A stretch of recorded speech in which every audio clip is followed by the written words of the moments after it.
www. Dot. No, yay. Yeah.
Good morning and welcome to WNHH FM's Dateline New Haven.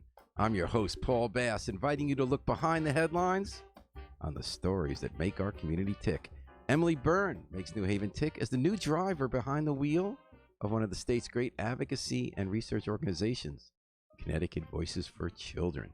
In her new role, she has already helped make our community count by helping convince the state to start putting money into efforts to carry out the 2020 census. Emily is in the WNHH studio today to tell us all about what they're up to. Welcome, Emily. Hi, Paul. Thanks for having me. Thanks for having the time to come on. And if I'm going to ask you a little close to that mic when you're talking, nope, all fine. Thanks to Yale New Haven Hospital for providing support for today's program. So, Emily, tell me about Census 2020. We're getting close to 2020. I can't believe it. And as the year starts, all over the country, you're going to be counting how many people live in every community, including in Connecticut. And this has been on your radar. Connecticut Voices cares a lot about low-income communities, about children and families. Why is the 2020 census an issue of concern to your organization? So every 10 years, it is required by Constitution that there shall be an actual numeration of persons. And so that means we have to count every single person that's living in the state. As a result of the census counts, we receive $10.7 billion to Connecticut annually. These are needed funds and benefits for residents of the state. You're talking about federal programs like grants that send money to Connecticut. Correct. So based on our population. Education programs, affordable housing programs, construction programs, transportation programs, healthcare, you name it, is part of that $10.7 billion. So the reason your organization is especially concerned is because the fate of a whole lot of money to keep families and children housed, clothed, healthy, educated is at stake with how many people we count in the census. That, and also it is a big part of our democracy. So representation both at the state level and at the federal level are as a result of the census. So we have 5 congressional districts in the state. Used to have 6, not that We long. used to have 6 not that long Before the ago. last census. That's correct. And we lost the 6th congressional district. This is Nancy Johnson's seat back in 2000 because we had an undercount. Was it really? We do worse than other states in counting? That was correct. Well, Wow. back in 2000, at least that was the case. This year, if we have an undercount of 3.8%, so either an undercount or an outmigration of 3.8%, then we will lose another congressional district seat. Unless I'm mistaken, we have had an outmigration, right? So it's actually, the undercount has to be even less than 3.8% to have us lose another congressperson. That's what the math says. And if you lose a congressperson, besides losing representation on issues, you lose someone who just fights for constituents in a district. So if you lose a congressperson, that's one less person saying, like Rosa DeLauro said, hey, we're trying to rebuild our downtown. We need some money with that redoing the highway, undoing the highway, or getting money for, she does a lot of money, let's say, for supportive housing. Because a congressperson knows when votes are coming up and when money's being distributed and is just paying attention and is present. Yeah, for a state like Connecticut that's really pushing hard on an infrastructure and transportation plan, that representation in Congress on Capitol Hill is incredibly important. from a federal perspective, the part of the $10.7 billion, $908 million of it actually goes toward construction and transportation costs. So it is very important for us to have as much representation as we are allowed. So that it helps explain, Emily, why so many people, not just your group, are concerned about counting. We don't want to be undercounted in the census. And I was looking, you put together a great report that had a lot of impact. We're going to talk about that in a second, about the census and about undercounting. And the number that really popped out at me was how within Connecticut, New Haven districts are underreported. So where there's more poverty in cities where the great need is greatest, the fewest people are counted. So you had a district being 58.7 counted, meaning that almost 40% of some neighborhoods like New Orleans don't get counted. How's that even possible, given how well everyone gets spied on by Google and the FBI? It's a good, fair question, I suppose. I mean, So when you want to help people, they can't count, but when they want to like catch them and jam them up, then they can count them and find them. But it's part of our constitutional requirement that every single person gets counted, right? And part of it is because it requires so much of time and energy so that certain things, planning, et cetera, in terms of economic development of business, the cost for post-secondary education in terms of Pell Grants and student loans get appropriated in that type of way. K-12 education in terms of Title I funding, in terms of special education funding, gets provided in terms of, gets allocated rather because of the census counts. Medicaid and Medicare are big parts of the federal money that we receive. And so we want to make sure everybody's counted appropriately. In New Haven, 72% of the town is actually considered quote unquote hard to count tracts, meaning that they are Black persons, Hispanic persons, renters, low income, mobile, homeless, distrustful of government, distrustful of systems, LGBTQ plus. And so those populations are part of what we call hard to count populations. In addition, this year, we're including one more population category or population group, which is folks that don't have access to internet. That's a biggie. It's a biggie. Because this is the first census. They toyed a little bit 10 years ago using the internet, and they said, never mind, we're still going to every house. Mm-hmm. Now, they're not going to every house, are they? That's right. They want you to have the internet. So the first two rounds of the census collection are going to be done in terms of a mail form, and you get it, and it says, go fill this out online. And so you have to, at your own goodwill, your own will. Initiative, go online. If you don't have access to the internet, that requires you to go to any of the places where there are. Now, come on, who's going to go out of their way and make time? I mean, you can say, okay, now I got to take my kids to the doctor. They got strep throat. Now I got to go to my 2 jobs. Now I got to try to find a way to get the groceries. And oh yeah, I think I'll make time when the hours in Stetson Library is open to go and wait for a computer terminal and sign up so the census knows I'm here and they jam me up. Boy, that's a messed up system. You're not wrong, right? And then at the third try, someone actually knocks on your door. Now, if you're distrustful of government and someone knocks on your door, you're not going to open up the door. How many times they knock on your door? Well, literally, how many times? I have no idea. Because, I mean, like, people aren't home Oh, you mean how many rounds? Right. Oh. Like, do they just go once, you're not home, bye? That's right. So. Whoa. So, I mean, if you're working 2 jobs, they got like, how are they going to find you? Right. So the state put out a call for 28,000 census workers to go and support the completion of the census. The forms in terms of the mailers start to go out mid-March, and then we'll continue on throughout the summer. What happens is that the census workers should be paid out of the upcoming budget. It's a budget that the House passed, but the Senate hasn't quite yet. Really? And U.S. House? U.S. House, and they only have a few more weeks to actually pass a budget. They're working off a continuing resolution. Oh, it's on the whole budget, includes it, right? That's right. So and there'll be so some at some point. Dollars for those workers are held up in that budget. We're talking to Emily Byrne, who knows a lot about the census, wrote a report that had a big impact on the discussion. She's the new director, is it, or executive director? Yeah. Of Connecticut Voices of Children, New Haven-based research and advocacy group, and one of Connecticut's great advocacy groups and research groups. She's here on Dateline New Haven, 103.5 FM, live streamed at newhavenindependent.org. So we talked about this time the counting and go to the internet, which is going to make it even harder to count the neighborhoods that need to be counted the most. So there's been a lot of call for volunteerism. So we've had Addie Kimbrough on this show, who's a community person in New Hallville, who's on a board that's trying to get people involved. Susan Bice was lieutenant governor, Mayor Harp. Everybody's had William Ginsburg, the Community Foundation, have had events where they say, hey, let's all be part of this.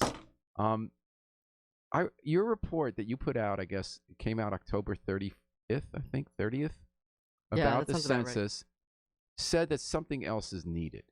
You reported that at least 31 states also put money into outreach. So these people who you just convinced me are going to be as hard as ever to count, with big consequences for the health and viability of our community. There's not any extra money to help reach them. That Connecticut, in 2016, we got $10.7 billion in federal programs based on the census. That's at risk at a congressional seat. So a day after that report came out, it's so fun to watch something like that happen so fast. You put out a report on October 30th. Didn't bit you in the head, no mean pictures of anybody or any viral media memes. You just put out a report that said, hey, all these states do it and Connecticut doesn't. Where's the money? A day later, the state announced they found $500,000 to start paying for some extra help to reach people. Do I have that right? How did that feel, Emily? You've been in this job only a couple of months and you immediately got results. I don't think that it was our work alone. I think that the lieutenant governor and the governor certainly stepped up, and we appreciate their leadership on this. But it's the whole push and pull of how things happen in our society. You need people in charge who are responsive and want to do the right thing. Yeah. And they need people on the ground who do the work so that there's pressure to do it. There were a lot of advocates. And a basis and a foundation. Mm-hmm. There were a lot of advocates that came together and worked on this, but I really think the catalyst was Mark Pasniokis at the Connecticut Mirror, who wrote a really excellent article on why census funding is important and census planning is important. So I give a lot of credit to him. Based on the report. No, they put out the article first, and we followed within hours of that article being published. Right. And was that the plan to come out then? I think we figured the timing was perfect, so let's hurry up and get it out there. That's interesting how things work, behind the scenes, how a decision gets made. So, but when you go to your report, well, first I wanted to ask you, so that money they found. Yeah. It's amazing how they can find a lot of money, although it's not a lot of money.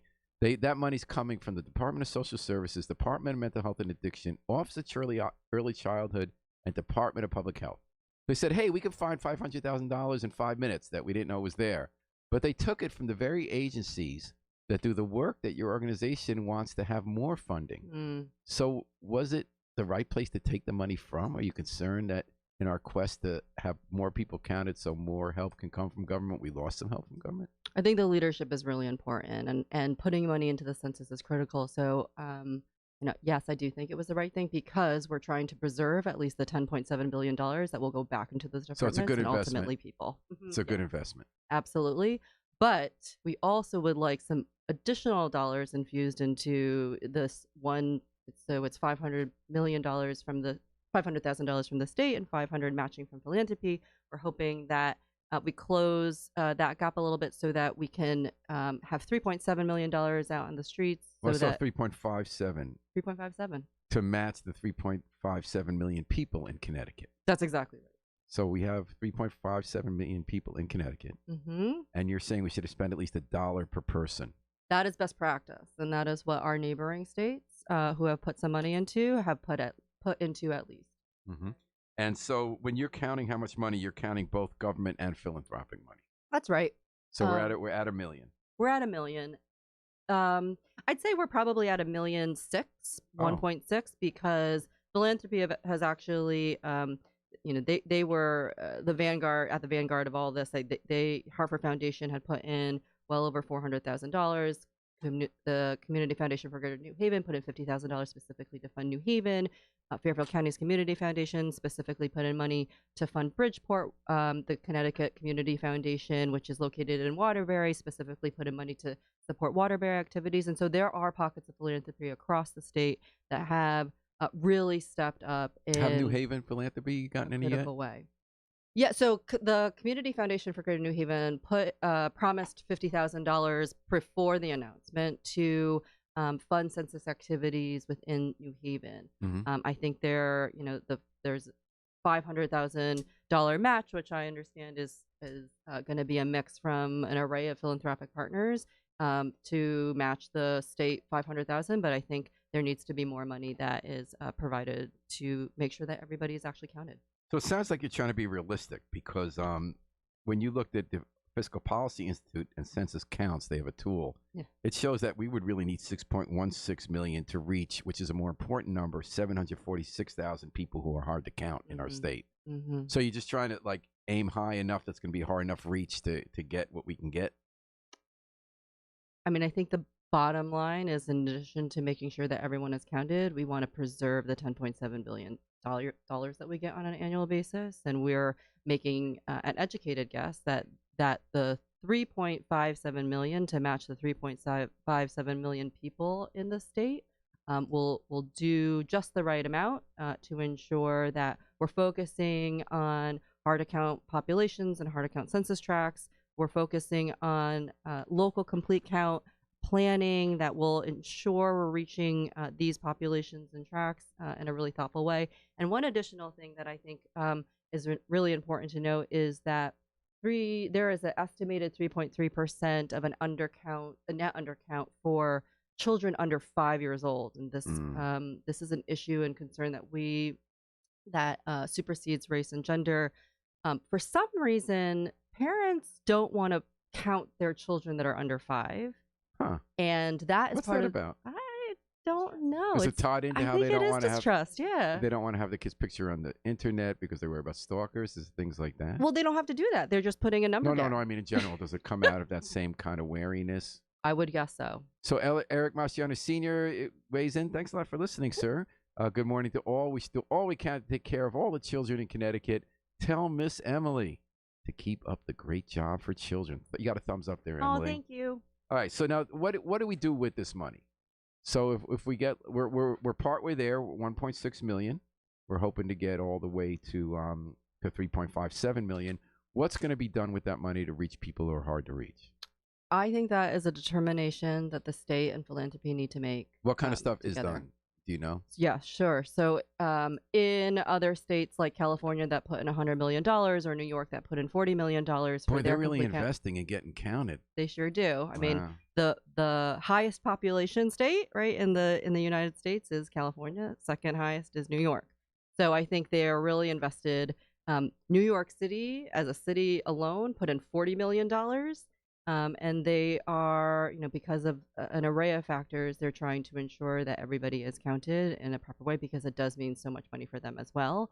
But what they do is they invest in education and outreach specifically for hard to count populations and hard to count census tracts. They are putting out coordinated messaging and coordinated marketing for the census. So it is statewide or citywide campaigns that are focused on outreach and education months leading up to the census, and then eventually a parallel kind of effort while the census forms are being mailed out. And again, we talked about, and this just seems, I feel like I'm probably missing something. This might be a dumb question.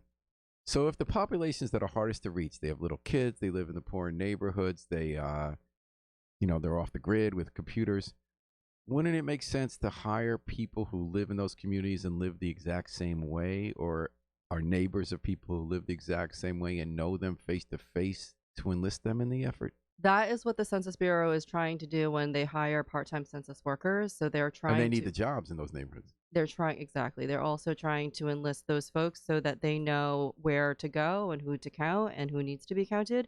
Community-based organizations are critically important, and one of the reasons why we're focused on funding community-based organizations within these hard to count census tracts is that they know their communities the best. That's what I'm thinking. Yeah. They are, participating in their activities, whether it be advocacy or benefits, right? So organizations like Junta for Progressive Action, organizations like New Haven Reads, organizations like CONCAT, right? They know these organizations. So funds really should be pushed down to CBOs that know their communities the best. Organizations, CBOs. Okay. Exactly. So, because I've been thinking about electrical hookups. Because last week we had Margot Anderson, as historian of the census, coming to New Haven Wednesday night to talk about it. And she talked about one of the challenges in the hard to count urban neighborhoods is that they try to find where there's an illegal electric hookup, not to bust them, but to say that there's another family living in a house you didn't realize was living there. And I was thinking how New Haven's Livable City Initiative, they went on looking for problems in neighbors. And every time they walk there, they discover all these hookups they didn't know were there. And there they are to bust the people. But, for the census, that seems like one of the big challenges. I'm thinking how hard that is. And how are the right people going to know whom to hire? I guess you're saying the community-based organizations know whom to hire. I think the community-based organizations do know whom to hire. I think that's part of the reason why there's such an emphasis from the lieutenant governor on local complete count committees. They are the ones that are leading the planning at a local level, and critically important to ensure that now that we have money, that it goes to the right organizations. I think that a lot of the education and outreach needs to be focused on. It doesn't matter about some of these issues that you're raising, that we need to make sure everyone's counted irrespective of that, because it's so important in terms of representation and dollars invested into the state. One thing that's always tricky is that when they're bringing money from the outside and deciding, and again, one way to do it is to find good community-based organizations, you have to mention ones that have their act together. Sometimes they don't, right? And you need that local knowledge of who delivers, Like I'm thinking in New Hallville, and I'm being interested, you think about this, I think of the management team. That's like the most together management team in the city. When they want to accomplish something, they do it quick and they really know their neighborhood. And like Adi Kimbrough is on that committee, is actually working on the census.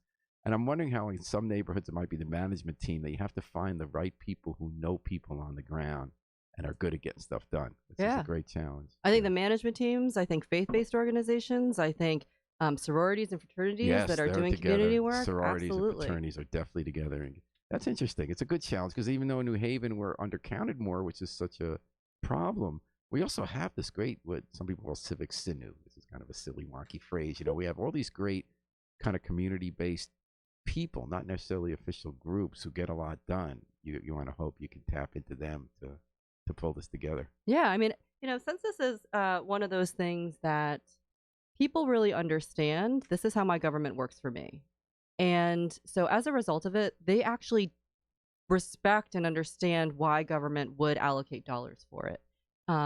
It is a federal function that is pushed down to the states, and because it means so much to states, that is why, and the Census Bureau, in fact, actually knows that they can't do this work alone. That's why they kind of enlist the support of states to really get engaged in the way that they are. And your organization, your role isn't to go out to do that work. Your goal is to find out the information that people can use to try to get those resources and get the job done. Yeah, and we want to highlight the issue, right? And I like the way you talked about that at the beginning of the episode, about how it takes a lot of different kinds of levels of society to make something good happen. So it took a good reporter to write an article. It took elected leaders who were going to listen when people agitate, but it also took you folks to provide the data in a trusted way and communicated well. Yeah. So that then that could give basis for someone to take that action. So that was cool. Yeah, I mean, I think this is part of our push to create justice based on facts, right? We're think and do tank, as I like to say, and our new push really is on just research for just facts. I think it is important to highlight legislators who have now picked up the ball and really decided and who have actually started this initial push last session, and not enough traction actually ended up making an actual appropriation, but have decided to push again and advocate again for this as an issue. The Black and Puerto Rican Caucus has really been champions of this. They think they truly understand what it means for the state.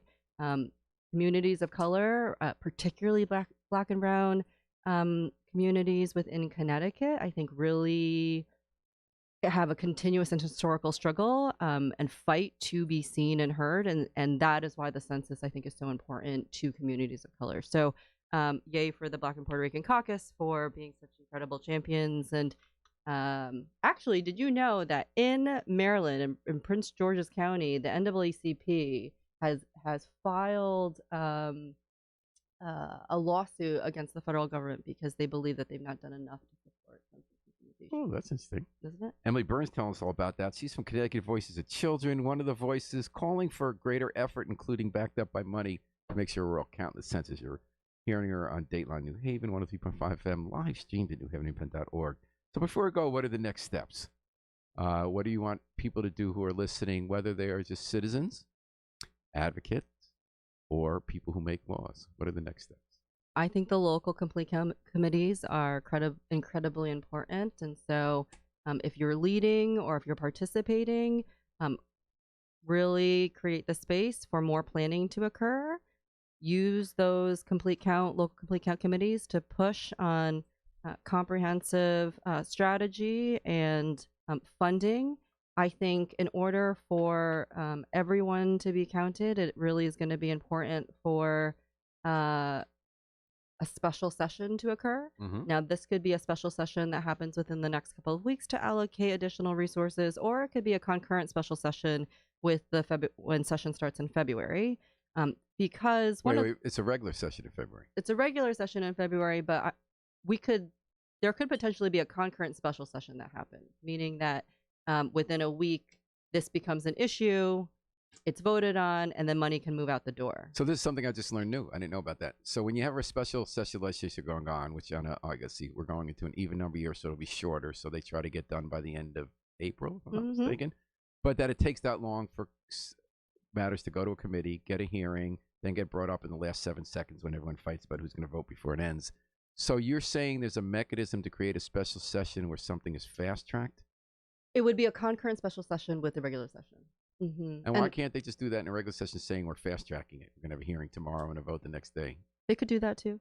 Okay, I was just ignorant of how that works. So that's one of your big things, and you'd like people listening to support that. But the timeline matters on this because it's state dollars. It would have to go through some sort of, I think, RFP, request for proposal process that takes a while to write and then publish, and then people apply, and March is when we begin. Oh, we can't wait then. We can't wait then. So we're trying to have any kind of money get moved out before early March. Okay, well, I think you convinced me we should do it.